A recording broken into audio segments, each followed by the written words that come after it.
Mari kita mau siapkan hati kita untuk kembali kita beribadah kepada Tuhan. Dan kita mau sembah Dia dalam roh dan kebenaran. Haleluya, Jesus. Haleluya. Haleluya. Terima kasih Bapa buat pagi hari ini.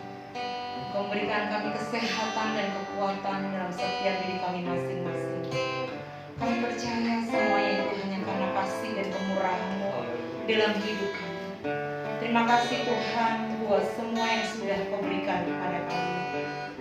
Dan saat pagi hari ini kami kembali siapkan hati kami untuk kami memuji Engkau, memuliakan Engkau, sebab Engkau layak diagungkan dan ditinggikan.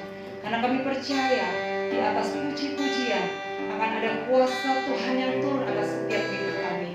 Kami dipulihkan dan kami boleh menjadi seorang yang pemenang di dalam Engkau. Terima kasih Bapa.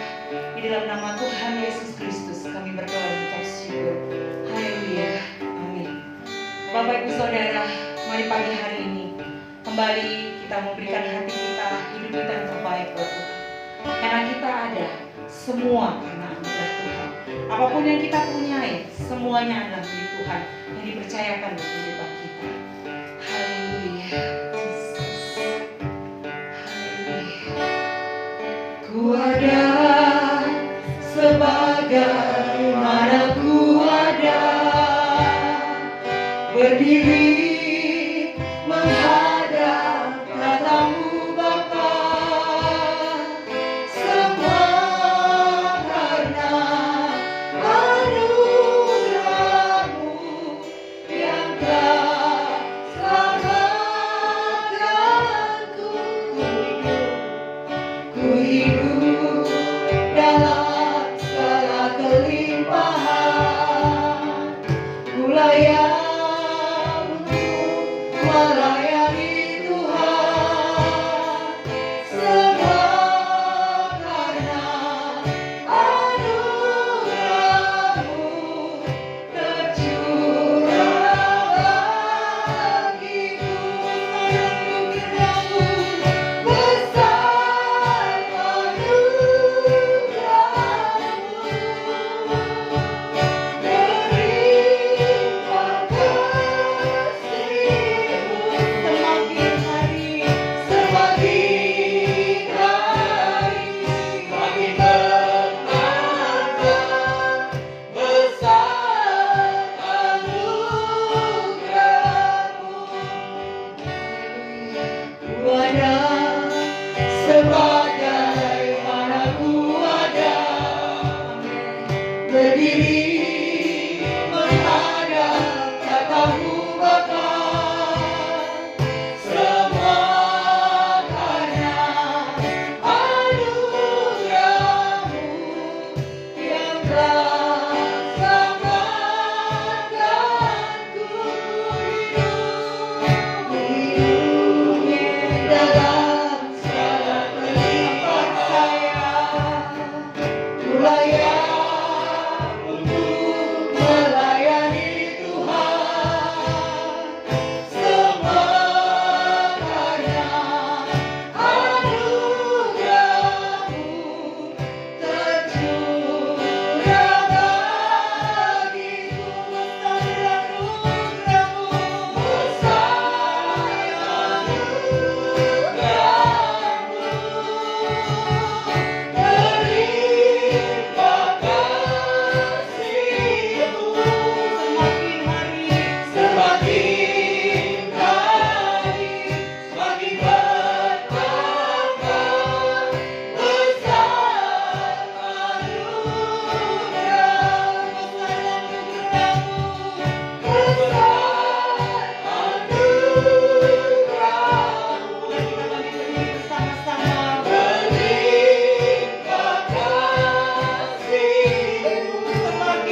Semuanya karena anugerah, semuanya daripadamu.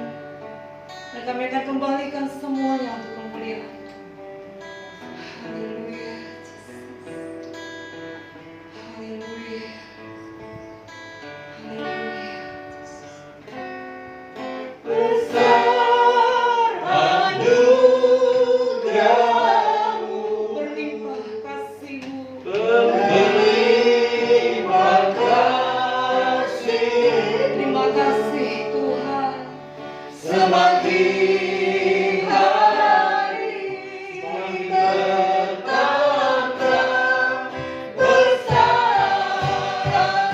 Kami bersyukur buat setiap berkat-Mu dan anugerah-Mu. Besar anugerah-Mu, berlimpah kasih-Mu.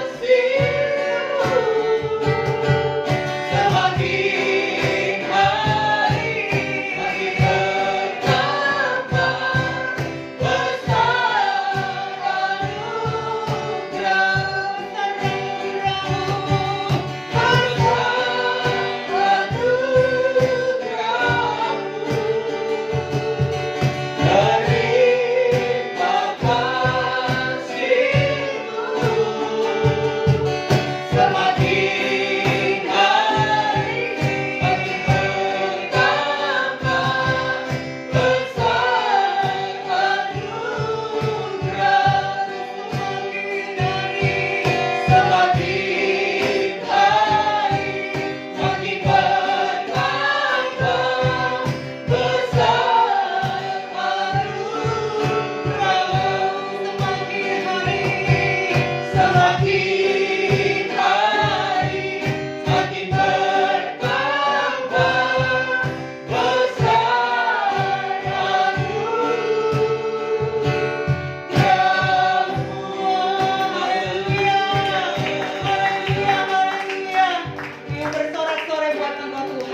Haleluya, amin. Saudara mau bersukacita dalam Tuhan, amin. Kita mau berglori buat Allah kita, amin. Sebab sukacita surga sudah disediakan atas kehidupan kita. Haleluya. Terima sukacita Tuhan. Haleluya.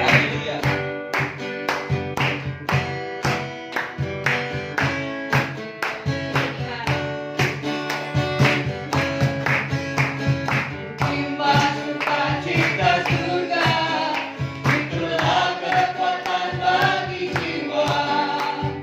Dapat rasakan kasih-Nya di tengah badai yang bergelora.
Begitu besar kasih Tuhan dan cinta Tuhan yang diberikan dalam kehidupan kita. Berkatnya tidak pernah terputus dalam kehidupan kita. Selayaknya kita membalas cinta kasih Tuhan dengan kita boleh menjadi saksi dan saluran berkat bagi setiap orang. Pagi hari ini mari kita berkata, Tuhan, berikanku hati seperti hatimu, dan berikanku tangan untuk menyelesaikan setiap tugas yang sudah Tuhan berikan dalam kehidupan kita. Haleluya.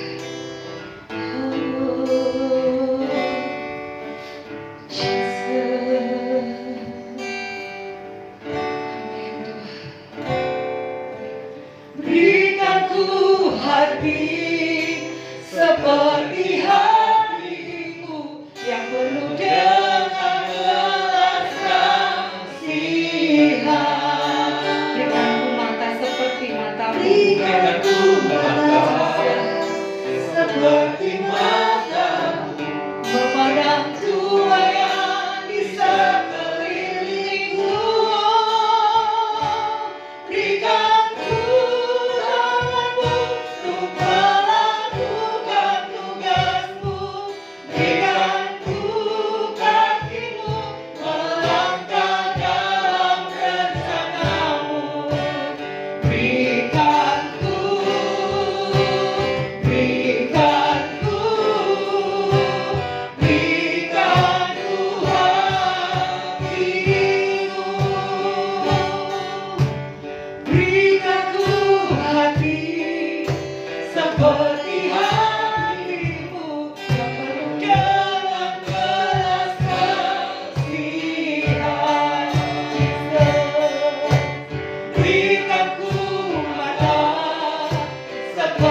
biarlah hatimu itu menjadi hati kami, hingga dalam keseharian hidup kami boleh menjadi orang-orang yang bisa menghadirkan Tuhan dimanapun kami berada. Ketika orang berjumpa dengan kami, mereka berjumpa dengan kasih Tuhan. Terima kasih Tuhan. Sekarang tuntun kami dengan firman-Mu. Ajari kami apa yang harus kami lakukan, supaya sungguh hidup kami berkenan kepada Tuhan. Terima kasih Tuhan. Kami buka hati kami bagi firman. Kami siap terima firman. Di dalam nama Tuhan Yesus kami berdoa. Haleluya. Amin. Silakan duduk Bapak Ibu Saudara. Shalom. Apa kabar saudara? Saya diberkati, kamu diberkati, kita semua diberkati Tuhan. Amin. Ya, saudara, kita adalah orang-orang yang diberkati Tuhan. Untuk kita, Tuhan Yesus sudah mati, Tuhan Yesus sudah menyerahkan segala sesuatu. Saudara yang dikasih Tuhan, hari ini kita masuk spiritual check up yang ketiga. Ya, kita mau belajar memeriksa kerohanian kita. Kalau yang pertama kita sudah belajar, apakah kita masih merindukan Tuhan? Apakah masih ada lapar dan haus akan Tuhan? Yang kedua yang lalu kita sudah belajar, apakah kita menyukai firman Tuhan? Apakah firman Tuhan sudah menguasai kehidupan kita? Karena manusia hidup bukan dari roti saja, tetapi dari setiap firman yang keluar dari mulut Allah. Pastikan setiap kita menerima firman yang keluar dari mulut Allah. Dan hari ini kita mau belajar, saudara, apakah kita sudah bertumbuh di dalam kasih. Hal yang penting yang menjadi indikator kerohanian yang sehat adalah apakah kita memiliki kasih yang bertumbuh. Mengapa kasih ini menjadi satu hal yang penting di dalam kehidupan kerohanian orang percaya? Ya, karena saudara yang dikasih Tuhan, inti daripada ajaran Kristen itu tentang kasih. Tuhan Yesus berkata, hukum yang utama dan yang terutama, kita melihat sebentar di dalam Matius pasal yang ke-22. Matius pasal yang ke-22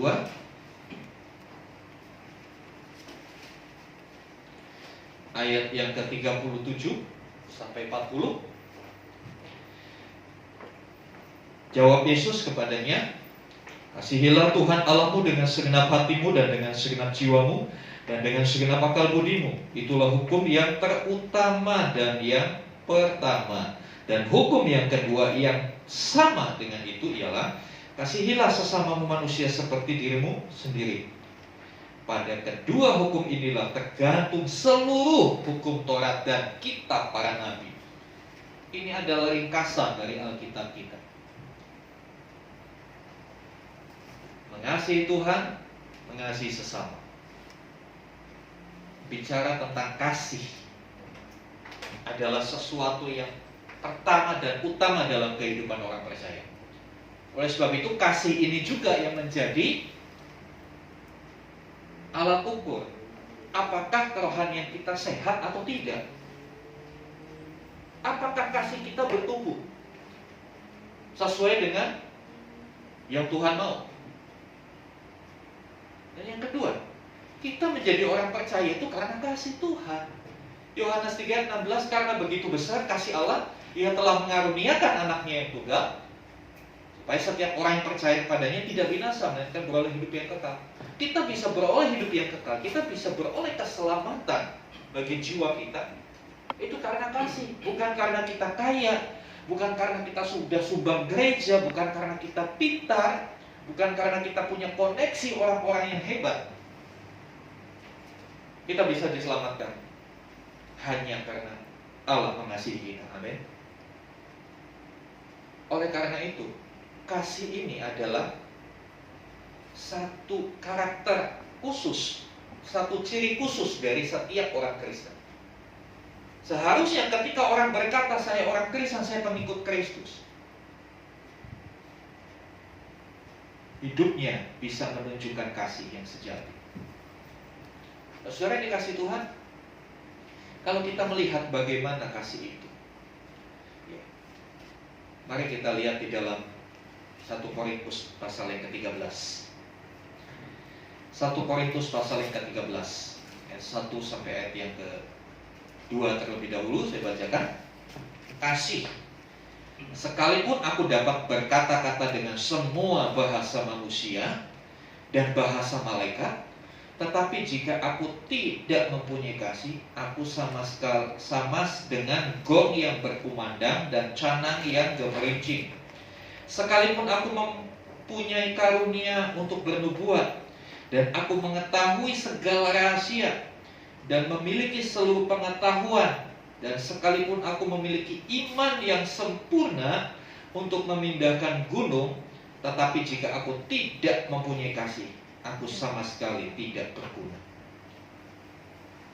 Perkataan ini ditulis oleh seorang hamba Tuhan yang benar-benar pada zamannya benar-benar diakui dia hamba Tuhan yang luar biasa, Rasul Paulus.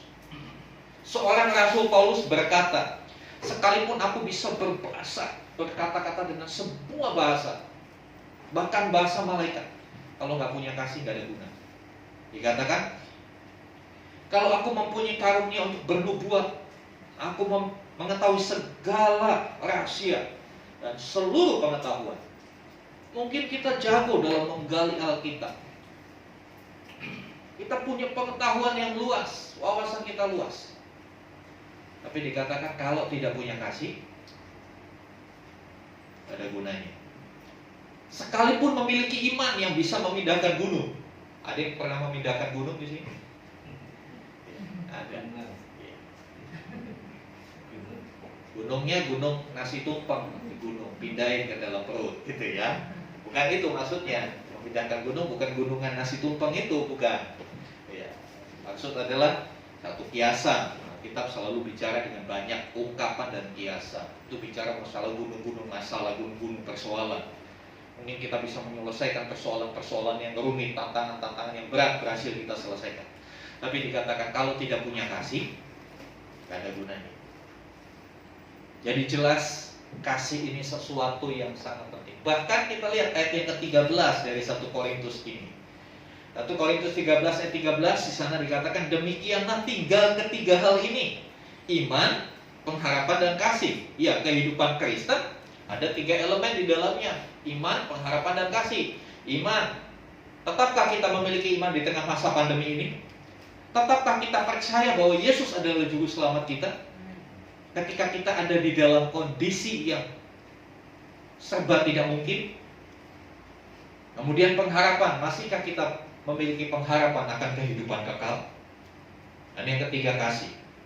Kemudian ayat itu berkata, dan yang paling besar di antaranya ialah kasih. Kasih inilah yang akhirnya tembus sampai dalam kekekalan. Ketika kita sudah beralih dari dunia ini masuk ke dalam kehidupan kekal, kita sudah tidak perlu iman. Kita sudah berjumpa dengan Yesus, bertatapan muka. Tak perlu iman, pasti percaya. Ketika di dunia kita percaya walau tidak melihat, itu iman. Tapi ketika kita sudah melihat Yesus, bahwa dia raja di atas segala raja, kita bisa bertatap muka, berbicara langsung. Iman itu sudah sepertinya udah gak dipakai. Karena ya, itulah kenyataan yang dihadapi nanti dalam kekekalan. Pengharapan. Kalau kita mengharapkan sesuatu, lalu kita sudah dapat sesuatu itu, ya sudah. Selesai pengharapan itu. Iman dan pengharapan selesai ketika kita beralih ke dalam kekekalan. Tetapi kasih tembus sampai kekekalan. Di sana kita hidup dalam kasih yang sesungguhnya. Saudara yang dikasih Tuhan, ketika di dunia kita belajar untuk mengasihi. Karena perintah Tuhan di dalam Yohanes pasal yang ke-15, tandai 1 Korintus 13, kita akan kembali ke sana. Kita lihat sejenak di dalam Yohanes pasal yang ke-15.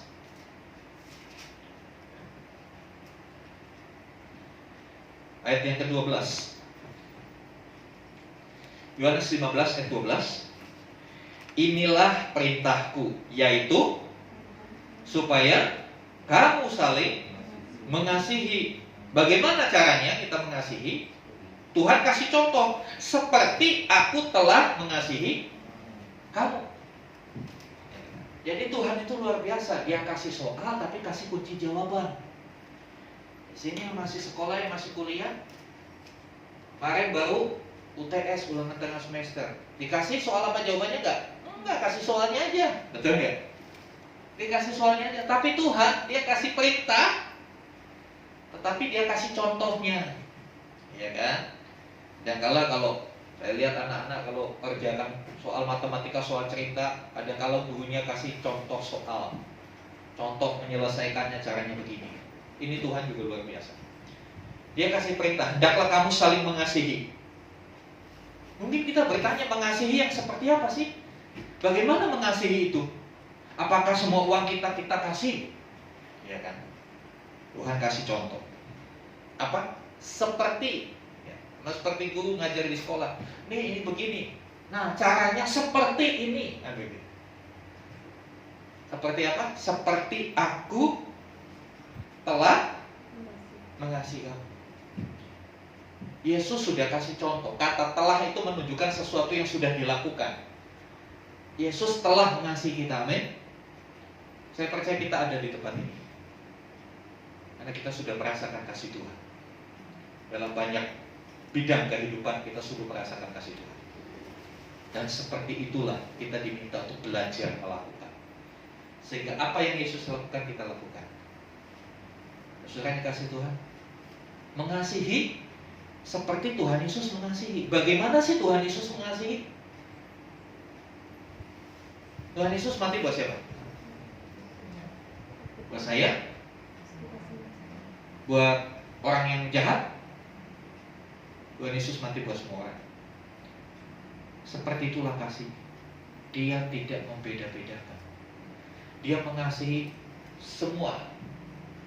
Bagaimana dengan kasih? Apakah kita mengasihi semua? Atau kita bikin daftar, ini orang-orang yang layak saya kasihi. Bapak A, lalu dikasih catatan di belakang. Karena waktu saya nggak punya uang, dia minjem saya uang. Terus daftar yang kedua, Bapak B, karena dia menolong saya waktu saya menghadapi kesulitan. Kadangkala manusia itu mengasihi karena sesuatu. Karena sesuatu. Jadi kasih manusia itu kasih yang timbal balik. Saya mengasihi karena saya sudah dapat ini, makanya saya sudah sewajarnya mengasihi. Walaupun demikian ada orang-orang yang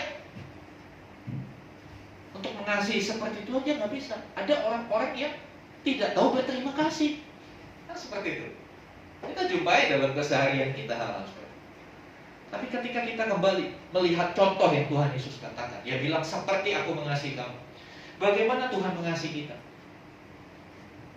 Kalau saya tanya jujur sama saudara, siapa di sini yang dalam hidupnya tidak pernah mengecewakan Tuhan?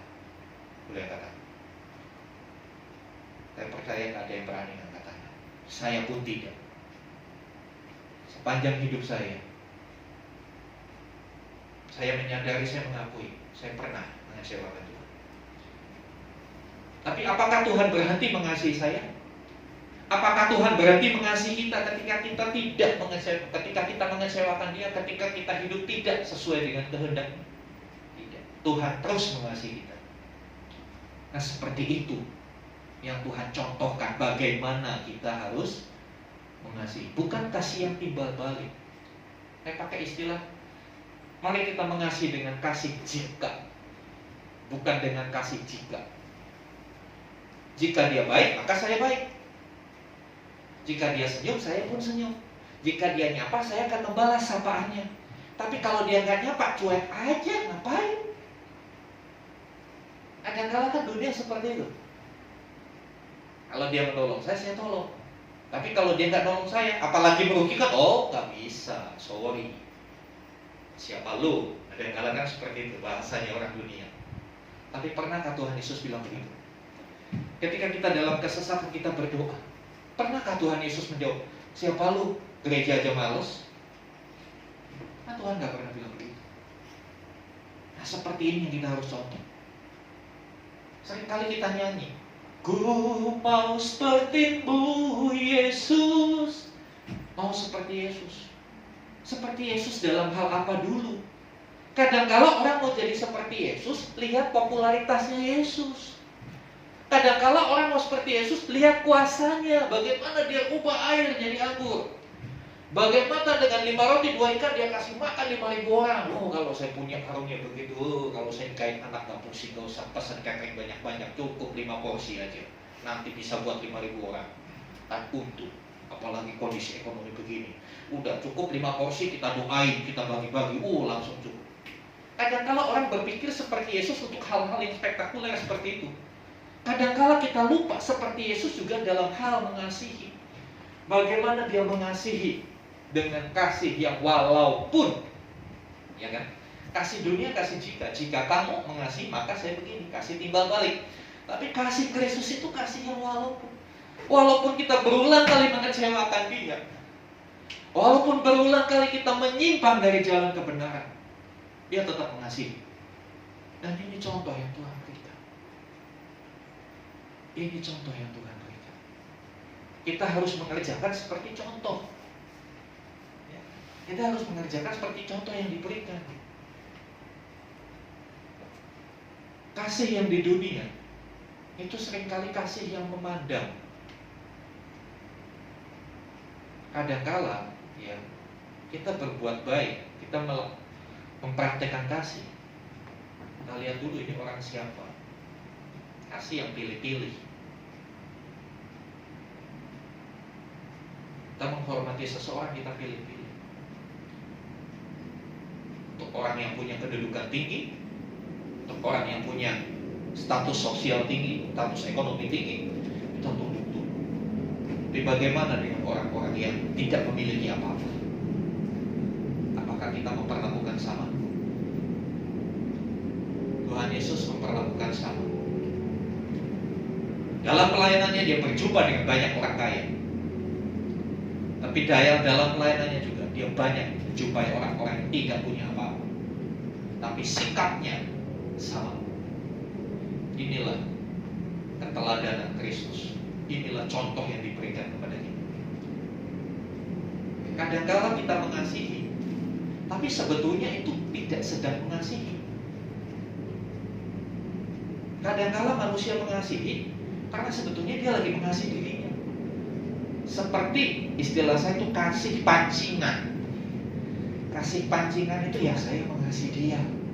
Suatu saat saya akan tuntut dia ngasih saya. Ketika dia nggak ngasih saya, tidak membalas kasih saya akan cerita. Padahal ya, saya udah berbuat ini sama dia. Saya udah bantu dia, saya udah tolong dia. Tapi apa balasannya ada? Bukankah ketika kita melakukan itu kita harus mempertanyakan diri kita? Dulu ketika kita mengasihi dia, apakah kita tulus? Atau hanya sedang memancing? Kita lagi mancing nih. Orang mancing itu kan pakai umpan. Umpan yang sedikit tujuannya supaya dapat ikan yang besar. Semakin besar umpannya, ikannya dapat yang besar. Saya punya teman hobinya mancing. Dia kalau berangkat mancing ke tengah laut itu, dia bilang untuk beli umpannya aja 5 juta. Wah, saya bilang kalau 5 juta pas saya mau ke pasar ikan udah dapat 1 kontainer. Gak usah capek-capek ke tengah laut. Dia karena hobi mancing, tapi dia bawa pulang lebih dari 5 juta dapatnya. Saya pernah kebagian itu ikan itu hampir 1 meter, sampai saya bingung naruh di kulkasnya gimana. Gak cukup, akhirnya dipotong-potong dulu. Kadang-kala manusia mengasihi itu seperti memancing. Prinsip ekonomi dengan pengorbanan yang kecil-kecilnya untuk mendapatkan hasil sebesar-besarnya. Itu kasih dunia, bukan kasih Kristus. Kasih Kristus justru kebalikan. Pengorbanan sebesar-besarnya kadang-kala gak dapat apa-apa. Apa yang Yesus sudah korbankan bagi kita?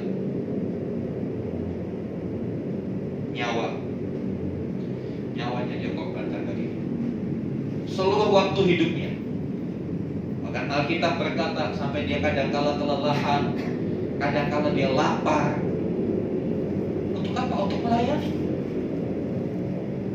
Dan pada waktu itu Tuhan Yesus melayani gak ada PK. Dia melayani saja. Ada orang miskin melayani, dia gak tanya-tanya. Bahkan orang-orang yang berseberangan, yang dalam tatanan masyarakat disingkirkan, orang Samaria dengan orang Yahudi itu tidak bergaul. Orang Samaria dianggap warga negara kelas 2 oleh orang Yahudi. Tapi Tuhan Yesus datang mendekati dan melayani orang itu. Tentu saja ada banyak suara-suara sumpah, ngapain dia dekat-dekat situ? Ngapain dia dekat-dekat situ? Kadang-kala ketika kita melakukan kasih, ada hal-hal sumpah yang kita dengar. Tapi kita mau belajar dari Tuhan Yesus. Dia mengasihi walaupun dengan totalitas pengorbanan. Tapi kadang-kala nggak ada feedbacknya, nggak ada cashbacknya. Hari-hari ini kan zamannya cashback. Kalau Anda belanja online kan cari cashbacknya gede. Oh ini cashbacknya gede. Kasih itu yang Tuhan Yesus ajarkan, kasih tanpa cashback. Ya sudah, kita mengasihi saja tanpa memikirkan bagaimana orang itu nanti kelak bisa membalas kasih saya, menolong saya. Ya udah, berikan saja. Karena ketika kita melakukan kasih, kita sedang meneladani Kristus. Bukankah kitanya nih, kok mau sepertimu Yesus? Kalau mau seperti Yesus, ya sudah, lakukan aja seperti yang Tuhan Yesus lakukan. Saudara yang dikasih Tuhan, biarlah hal-hal ini yang menjadi perhatian kita dalam hidup ini. Karena kasih itu adalah barometer, petunjuk apakah rohani kita sehat. Kalau rohani kita sehat, kita bisa mengasihi seperti Tuhan. Kalau kita belum bisa mengasihi seperti yang sudah dicontohkan Tuhan Yesus, berarti mohon maaf, ada yang perlu dibereskan, ada yang perlu dibenahi dalam hidup kita, supaya kita menjadi satu pribadi yang lebih baik lagi. Salah satu tanda akhir zaman adalah orang mulai kehilangan kasih. Salah satu tanda akhir zaman itu kasihnya sudah mulai hambar, kasihnya sudah tawar, tidak ada rasa. Saudara yang dikasih Tuhan, kita harus berhati-hati dengan kondisi zaman ini.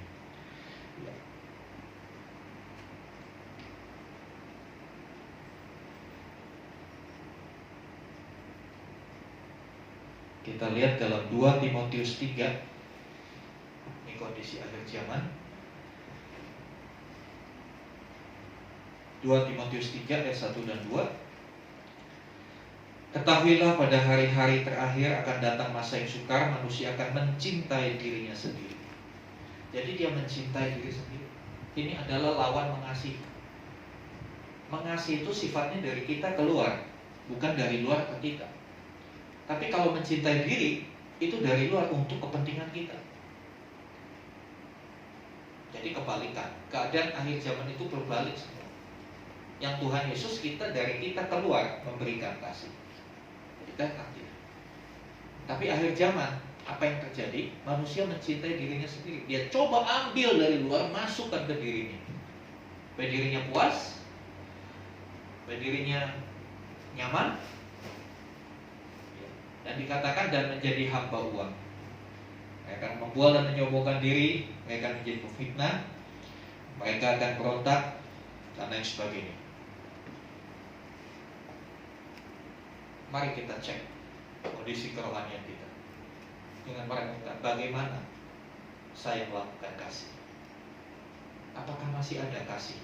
Karena kasih adalah ciri khas kita, identitas kita. Dua identitas melekat dalam kehidupan orang percaya adalah kasih dan kebenaran. Selanjutnya kita melakukan kasih dalam kebenaran. Kasih di dalam kebenaran, bukan kasih yang salah. Banyak orang mengasihi tapi kasih salah. Contoh,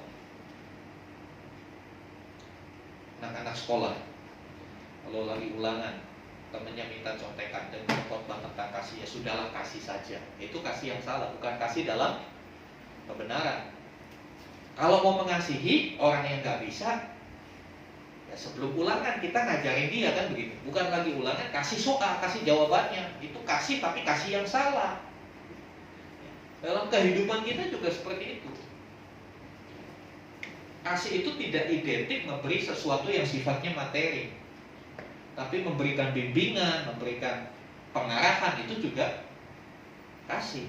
Jadi tidak hanya kasih. Makanya gereja ini dalam pelayanan diakonia kita tidak bagi-bagi sembako terus. Justru kita arahkan orang itu untuk menemukan talentnya, menemukan potensi dirinya, dikembangkan, akhirnya dia bisa mencari sembako itu tadi. Karena ketika kita memberikan terus sama seseorang, nggak putus-putus, kita sedang meracuni orang itu. Orang itu jadi tidak bergantung sama Tuhan. Orang itu jadi malas bekerja. Ya apa-apa lah, nanti awal bulan kan dapat dari gereja. Nah ini kasih yang tidak dalam kebenaran. Makanya mohon maaf, mungkin Bapak Ibu bertanya, kok nggak ada sembako untuk diakonia? Ada, tapi kita benar-benar selektif. Saya sebagai gembala dengan seluruh pengurus, kita benar-benar selektif. Layak tidak orang ini? Apa dampaknya kalau kita kasih? Kalau dampaknya membuat dia ketergantungan, kita stop. Karena kita rindu, semua kita maju bersama. Nah, saya rindu kita benar-benar melakukan kasih dalam kebenaran. Dan selanjutnya saudara, saya suka katakan kasih itu tidak sebatas kata-kata, tapi kasih itu perbuatan nyata. Kasih itu bukan omong doang, tapi kasih itu satu perbuatan nyata. Tuhan Yesus bukan omong doang. Kalau kita membaca kitab Injil, perjalanan pelayanan Tuhan Yesus, dia selalu lakukan dan lakukan. Lakukan tanpa mengharapkan cashback, lakukan tanpa milih-milih. Oh ini yang harus dikasih, ini nggak usah. Melakukan dalam kebenaran. Jadi tetap kebenaran ini acuan kita dalam melakukan kasih. Karena ketika Tuhan Yesus mengasihi, dia mengasihi di dalam kebenaran. Kadangkala kasih itu sepertinya kontras. Katanya mengasihi kok marah-marah, kan begitu. Jangan salah, Tuhan Yesus pernah marah di bait Allah. Kenapa? Marah karena kebenaran. Bukan marah untuk memuaskan hawa nafsunya. Bukan marah untuk mempertahankan egonya, tapi dia marah untuk menyatakan kebenaran. Jadi, yang masih muda-muda, kalau dimarahi orang tua, pandang marahnya orang tua sebagai wujud kasih sayang mereka kepada kita. Pandang marahnya orang tua, pandang teguran orang tua sebagai bukti orang tua itu mengasihi kita. Jangan balas marah, tapi responi itu dengan benar. Mengasihi dengan melakukan. Kasih tidak hanya sebatas niat. Kasih tidak hanya sebatas diucapkan, tapi kasih harus sampai pada satu tindakan. Itu namanya kasih. Dan ketika kita mengasihi seperti Yesus mengasihi, sudah mengasihi. Walaupun apa yang kita lakukan dilupakan oleh orang itu. Saya sering dalam kehidupan mengalami hal-hal seperti itu. Saya bilang ya udah selesai, nggak apa-apa. Yang penting saya sudah lakukan bagian saya di hadapan Tuhan. Poin saya bukan dari dia, poin saya dari Tuhan, kan begitu. Ya. Poin kita, penilaian kita itu dari Tuhan, bukan dari orang. Karena orang kadang-kala menilai kita salah, tapi Tuhan tidak pernah salah dalam menilai kita.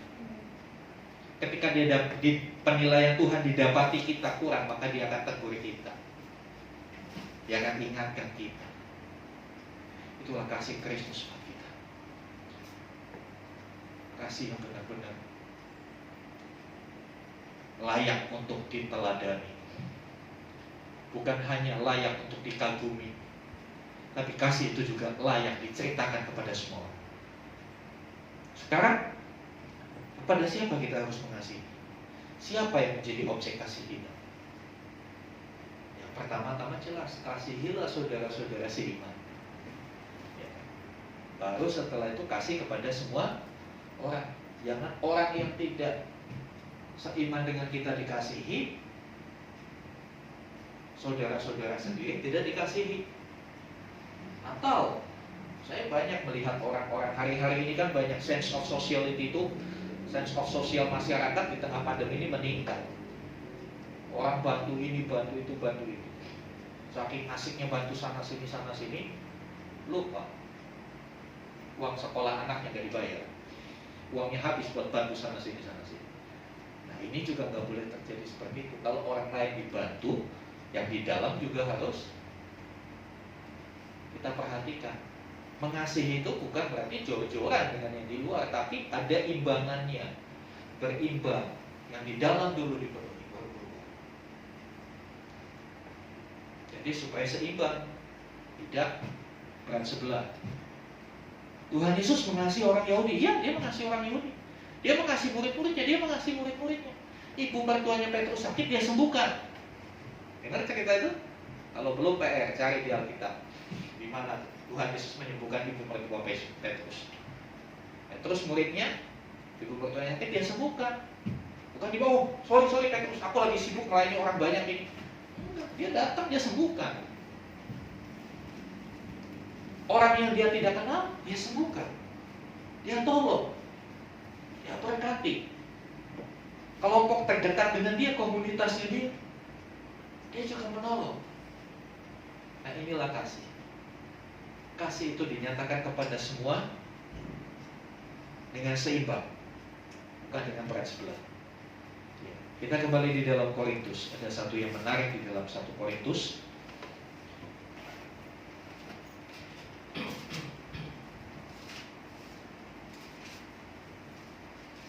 1 Korintus 13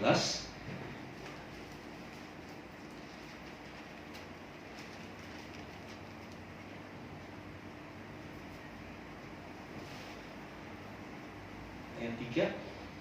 Dan sekalipun aku membagi-bagikan segala sesuatu yang ada padaku, bahkan menyerahkan tubuhku untuk dibakar, tetapi jika aku tidak mempunyai kasih, sedikit pun tidak ada faedahnya bagiku. Kasih itu sabar, kasih itu murah hati, ia tidak cemburu, tidak memegahkan diri dan tidak sombong. Ia tidak melakukan yang tidak sopan dan tidak mencari keuntungan diri sendiri. Seperti itulah kasih. Kasih tidak mencari keuntungan diri sendiri. Banyak orang melakukan kasih, tapi di belakang itu, di balik itu dia sedang cari keuntungan sendiri. Apa keuntungannya? Ya pujian. Banyak orang yang melakukan kasih untuk sebuah pujian, supaya dipuji, supaya dikenal, dapat predikat orang baik. Oh, Bapak itu orang baik. Ingat, kita melakukan kasih, motivasinya bukan untuk mencari itu. Amin. Kita melakukan kasih karena kita sudah lebih dulu dikasihi oleh Tuhan. Sudah selayaknya kita menyatakan kasih kepada semua orang. Nah, selanjutnya, ia tidak bersukacita karena ketidakadilan, tapi ia bersukacita karena kebenaran. Sekali lagi di sini kasih dikaitkan dengan kebenaran. Kasih harus melakukan kebenaran di dalam koridor kebenaran. Ia menutupi segala sesuatu, percaya segala sesuatu, dan mengharapkan segala sesuatu, sabar menanggung segala sesuatu. Ketika bicara masalah sabar menanggung segala sesuatu, itu bicara soal konsisten. Kita melakukan kasih itu harus konsisten. Bukan hanya pada saat kita senang kita melakukan kasih, pada saat kita jengkel kita melakukan kasih. Bisa gak kita mengasihi orang walaupun kita lagi jengkel sama orang itu? Kan begitu. Itu susah. Aku itu susah. Daging ini yang bikin susah. Kita lagi jengkel, orang itu baru jengkel, tapi kita dituntut untuk mengasihi orang itu. Tapi kembali, kalau kita sadar kita hidup karena kasih Tuhan, kita boleh ada sampai hari ini karena kasih Tuhan, maka yang susah itu tetap akan kita lakukan.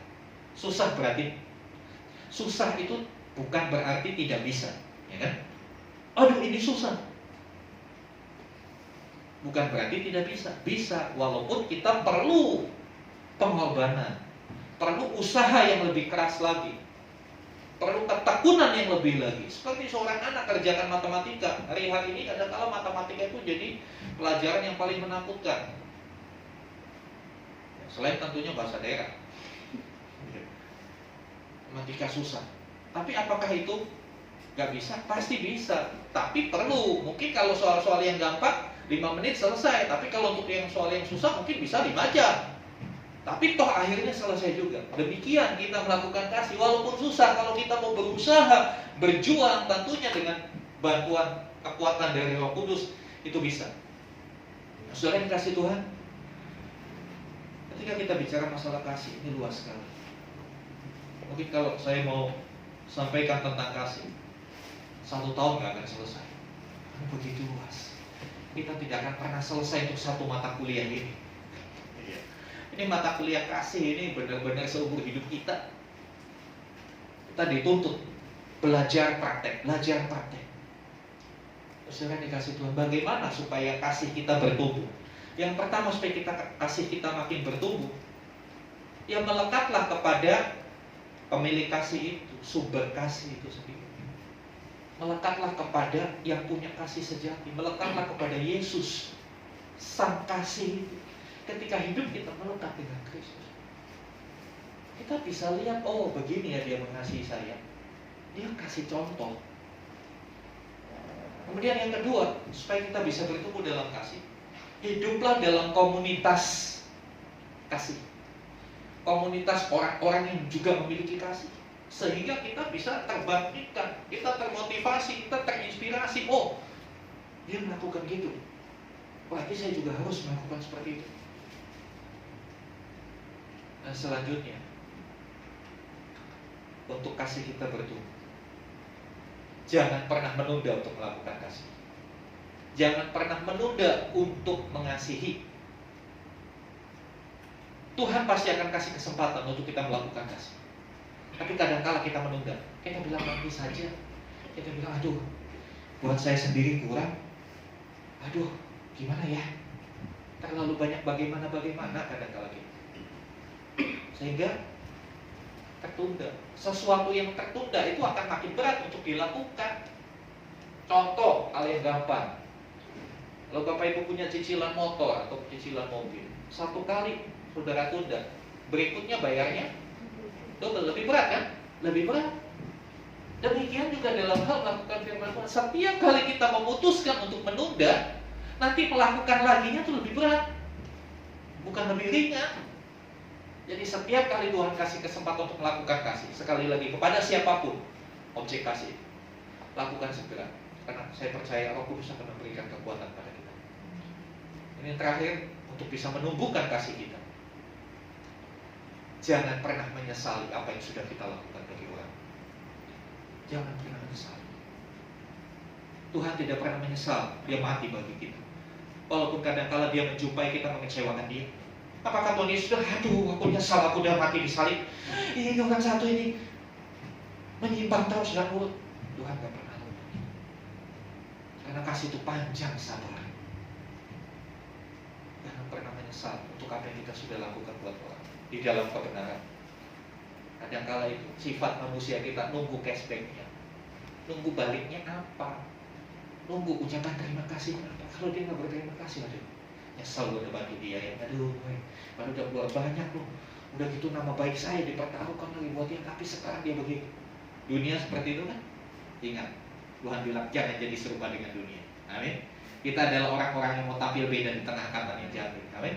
Mari sama-sama kita bagi berdiri. Haleluya, haleluya. Kita mau minta benar-benar hati Tuhan ditanam di hati kita, ditransplantasi di hidup kita. Mari kita mau berkata, berikanku hati seperti hati Tuhan.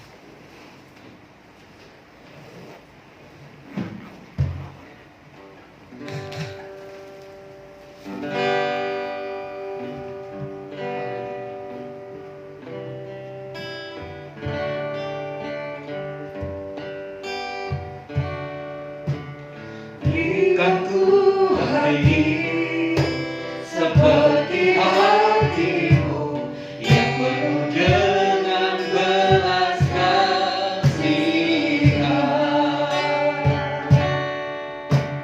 Berikanku mata seperti mata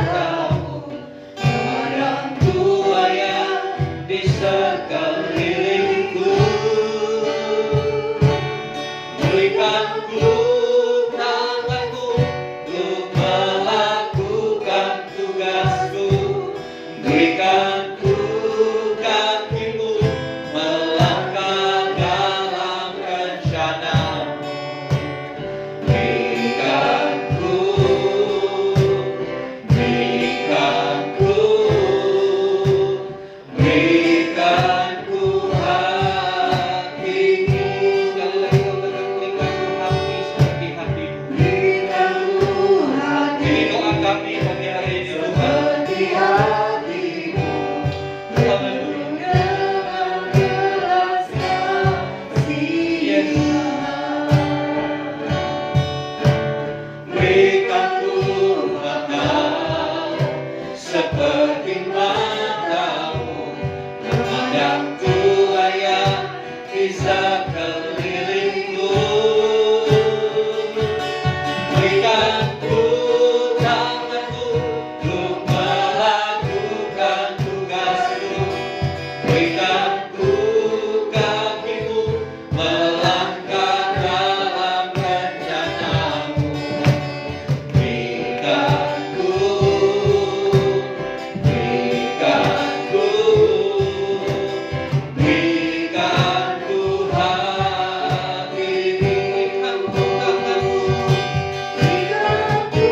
tanganku untuk melakukan tugasku. Berikan ku kakiku melangkah dalam rencanamu. Berikan ku hati.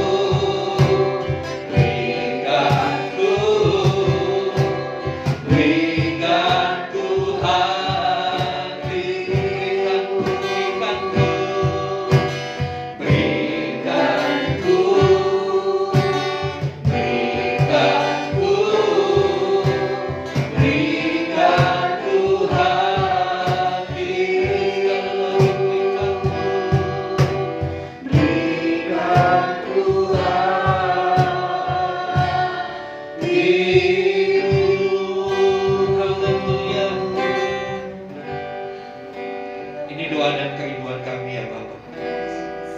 Berikan kami hati, supaya kami bisa mengikuti perintah, melakukan perintah untuk kami saling mengasihi. Ya, kami belajar dari Tuhan Yesus, bagaimana Tuhan Yesus telah mengasihi kami.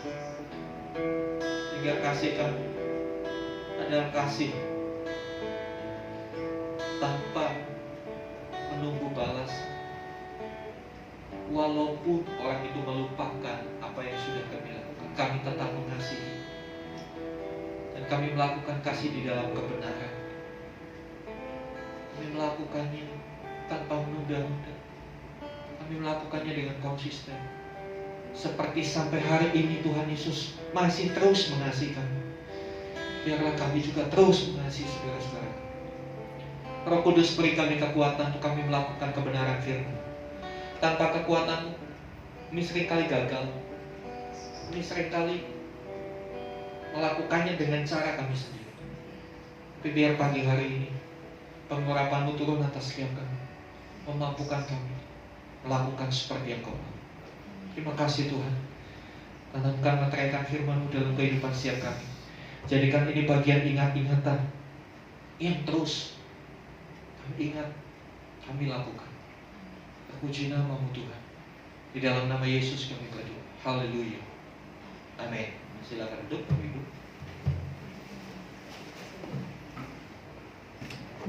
Kita akan melakukan pengumuman. Ya, shalom Bapak Ibu Saudara. Terima kasih untuk persembahan yang saudara sudah persembahkan kepada Tuhan, baik persembahan umum maupun persembahan persepuluhan. Kiranya Tuhan sendiri akan menggenapkan janji-Nya untuk setiap kita. Jadwal ibadah di tempat ini tidak mengalami perubahan seperti yang sudah disepakati. Ibadah pertama hari Minggu jam 8, ibadah kedua jam 10. Ya. Kemudian setiap hari Selasa jam 8 kita akan bertemu di saluran online kalau di Komsel dengan aplikasi Google Duo. Yang rindu mengikuti bisa nanti berhubungan dengan saya supaya bisa dimasukkan di dalam grupnya. Saudara yang dikasih Tuhan, kita bersyukur kita sudah masuk di dalam bulan Oktober, minggu yang keempat. Ya, saya hanya sedikit mengingatkan persembahan Natal mohon bisa diserahkan di awal bulan November. Di awal bulan November, mohon persembahan Natal sudah bisa terkumpul supaya panitia supaya bisa bergerak menyiapkan segala sesuatu yang dibutuhkan. Natal kita tanggal 12 Desember 2021 itu hari Minggu jam 10. Ya. Terus kita berdoa supaya Natal ini benar-benar kita lakukan untuk Tuhan. Ya. Terima kasih buat siap persembahan Natal yang sudah masuk. Dan hari ini kami juga menyambut kehadiran Miss Selvi. Boleh berdiri sebentar? Ya. Selamat datang, senang sekali bisa beribadah bersama-sama. Ya, Miss Selvi ini saya sudah kenal, beliau sudah cukup lama sejak masih SMP. Ya, dalam kasih Tuhan kita dipertemukan kembali. Oke, salam untuk keluarga yang belum bisa hadir hari ini. Baik, Bapak Ibu, mari kita akan datang kepada Tuhan. Sehingga kita semua bangkit berdiri. Kita akan berdoa syafaat. Saya undang Ibu ini untuk memimpin kita dalam doa syafaat.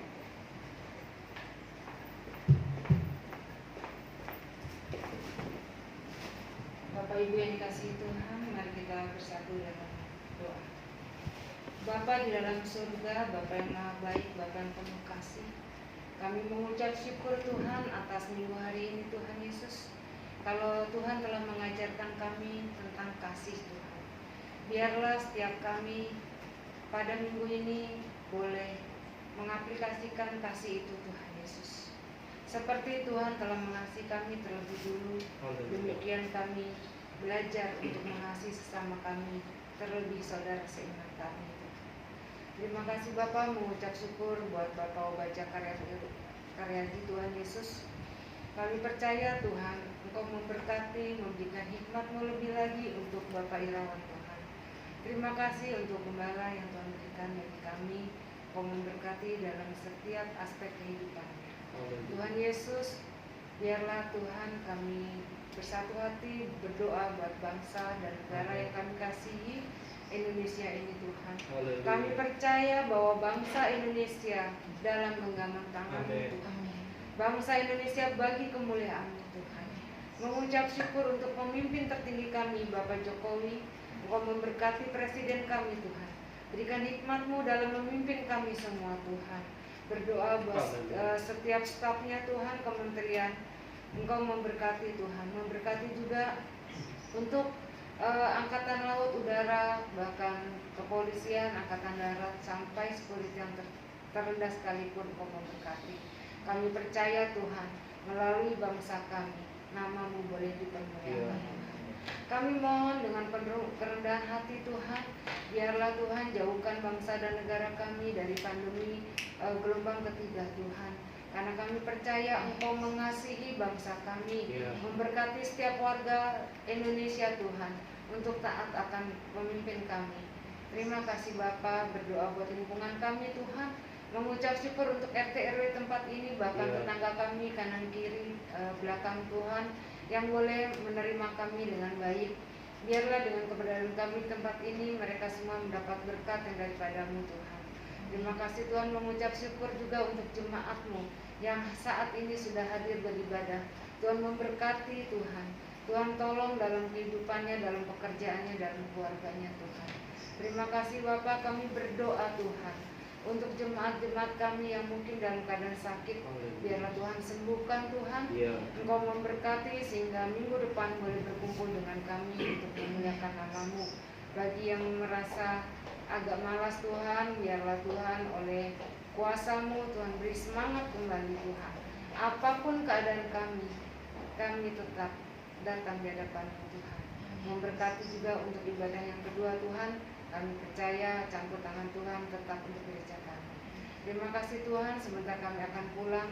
Kami rindu menerima berkat daripada-Mu melalui hamba-Mu. Terima kasih Bapa, haleluya. Mari buka hatimu, angkat tanganmu, arahkan hati kepada Tuhan, dan terimalah rahmat anugerah dari Bapa di surga. Kasih sayang yang begitu besar di dalam Tuhan Yesus Kristus. Persekutuan pengurapan Roh Kudus melimpah atas kehidupan setiap kita. Berkat-berkat jasmani, terlebih lagi berkat rohani, jadi bagian dalam kehidupan setiap kita. Pulanglah dan jadilah berkat dimanapun Tuhan menempatkan kita. Karena itu pergilah, jadikanlah semua bangsa murid. Baptislah mereka dalam nama Bapa, Anak dan Roh Kudus. Dan ajarlah mereka melakukan segala sesuatu yang telah kuperintahkan kepadamu. Dan ketahuilah aku menyertai kamu senantiasa sampai kepada akhir zaman. Pada saatnya Tuhan Yesus akan datang kali yang kedua, menjemput kita, membawa kita masuk ke dalam tempat yang sudah Dia sediakan, supaya di mana Dia berada, di situ pun kita berada. Terima kasih Tuhan. Di dalam nama Tuhan Yesus kami berdoa. Amin. Kita